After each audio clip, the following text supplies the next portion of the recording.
Hello friends, अस्सलाम वालेकुम, welcome to my channel. Friends, आज की इस वीडियो में आपको बताऊंगा कि पिछले एक हफ्ते में सऊदी अरब में 16,649 गैर कानूनी तारकीन वतन गिरफ्तार हुई हैं।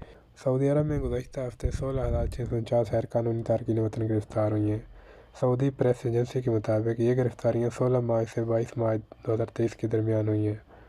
गैर कानूनी तारकीन के ख़िलाफ़ काम करने वाली मुश्तरका कमेटी ने कहा है कि कल गिरफ्तार शुदगान में से 9,259 अकामा कवानीन की खिलाफ वर्जी कर रहे थे।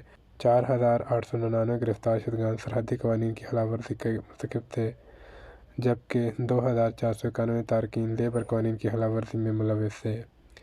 मज़कूर अरसे के दौरान 1132 अफराद गिरफ्तार हुई हैं जो सरहद अबूर करके मुल्क में गैर कानूनी तौर पर दाखिल होने की कोशिश कर रहे थे। इनमें से 45% यमनी, 52% एथोपी, जबकि 3% दीगर ममालिक के तारकीन वतन थे। इसी तरह सरहद अबूर करके गैर कानूनी तौर पर मुल्क से बाहर जाने की कोशिश करते हुए 68 अफराद गिरफ्तार हुई हैं। कमेटी ने कहा कि गैर कानूनी तारकीन को सहूलत फराहम करने पर 18 अफराद को गिरफ्तार किया गया है। तो ये थी हमारी आज की वीडियो। अगर वीडियो अच्छी लगे तो वीडियो को लाइक कर दें और चैनल को भी सब्सक्राइब कर दें। मिलता है नई वीडियो में। अपना बहुत सारा ख्याल रखिएगा। अल्लाह हाफिज़।